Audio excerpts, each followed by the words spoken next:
এসেছিস? ভয় নেই, আজ অনেক মাছ চাই আমার।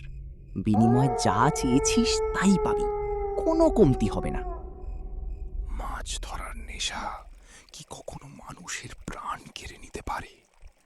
মাসুম জানতো না সে যে বিল থেকে মাছ ধরছে সেখানে মাছের আসলে মাছ নয়, ওগুলো এক একটা তৃষ্ণার্ত অভিশপ্ত আত্মা।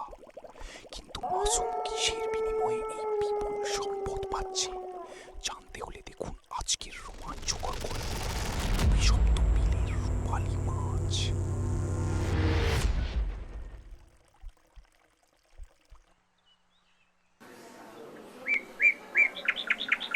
ওরে বাবা, মাসুম তুই কি পরশ পাথর পাইছিস নাকি রে? এই আকালের দিনে এত বড় মাছ তুই পালি কই? ভাগ্য রে ভাই, ভাগ্য। জলার দেবীর দয়া থাকলে মাছের অভাব হয় না।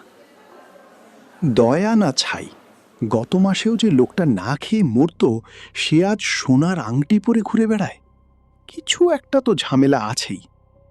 সেদিন রাতে হাসিম গা ঢাকা দিয়ে মাছুমের পিছু নিল। মাছুম একটা চটের ঝুলি নিয়ে গ্রামের শ্মশানের পাশ দিয়ে বয়ে যাওয়া সেই অন্ধকার বিলের দিকে যাচ্ছে, যে বিলে দিনের বেলাতেও কেউ যাওয়ার সাহস পায় না। মাছুম এখানে কি করে?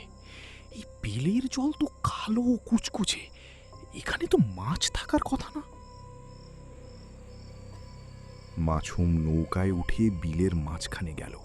সে নৌকার ওপর মূর্তির মতো দাঁড়িয়ে রইল। হঠাৎ জলের নিচ থেকে একটা বিকট ঘর ঘর শব্দ ভেসে এলো। পুরো বিলের জল যেন টকবক করে ফুটতে শুরু করল।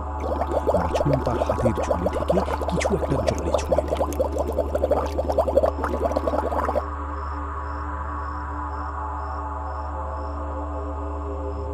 ওমা, এত মাছ! কি এমন খাবার আছে ওই ঝুলিতে যে বিলের সব মাছ এসে পড়ছে তার জালে? আমাকে দেখতে হবে।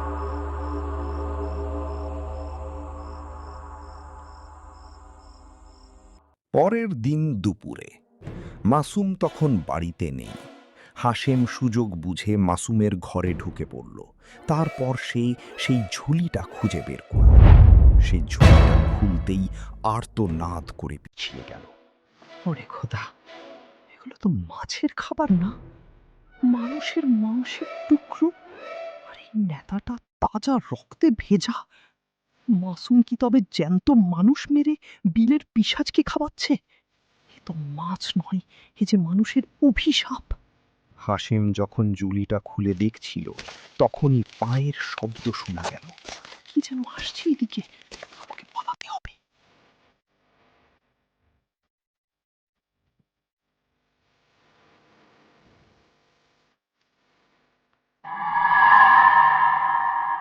এগুলো এখানে কেন? নিশ্চয়ই আমার ঘরে কেউ এসেছিল।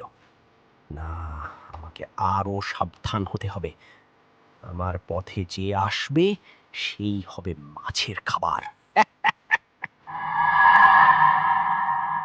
না বাবা, আমি কিছু বলবো না, তাহলে মাসুম আমাকেও মেরে ফেলবে।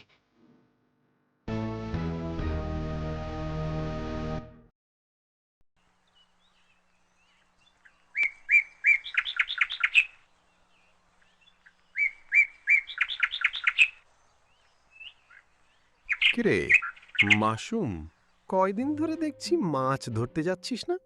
তুই নাকি সব সময় বাজারে সেরা মাছটা ধরে আনিস। আজ আমি যাচ্ছি মাছ ধরতে, দেখব কার মাছটা সেরা হয়। যা যা, আমার মাছটাই সেরা হবে।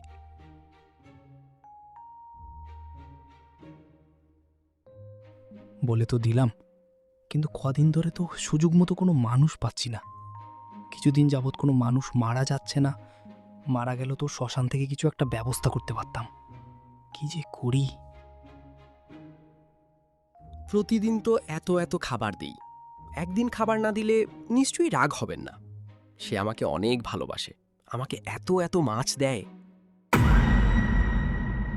মাসুম ৭-৫ ভাবতে ভাবতে বিলের ধারে চলে গেল মাছ ধরতে। সেই রাত, আকাশে রক্তবর্ণ চাঁদ কাশিম বিলের মাঝখানে দাঁড়িয়ে অস্থির হয়ে অপেক্ষা করছে। কিন্তু আজ তার ঝুলি খালি। সে গ্রাম থেকে কোনো খাবার জোগাড় করতে পারেনি। কই আমার খাবার কই? আজ কোনো খাবার জোগাড় হয়নি, কাল তোমাকে দ্বিগুণ খাবার দিব। আজকে আমাকে দয়া করে মাছ দাও। কাল নয়, আজ। আজ তবে তোর রক্তই আমার বিলের মাছেরা খাবে। না, আমায় ছেড়ে দাও, আমি কাল দেব, কাল কথা দিচ্ছি। অনেক রক্ত তো আমাকে খাওয়ালি, কিন্তু আজ তোর ঝুলিতে কিছু নেই কেন? আমার মাছেরা যে আজ বড্ড ক্ষুধার্ত। তোর হাড় দিয়েই হবে আজকের উৎসব।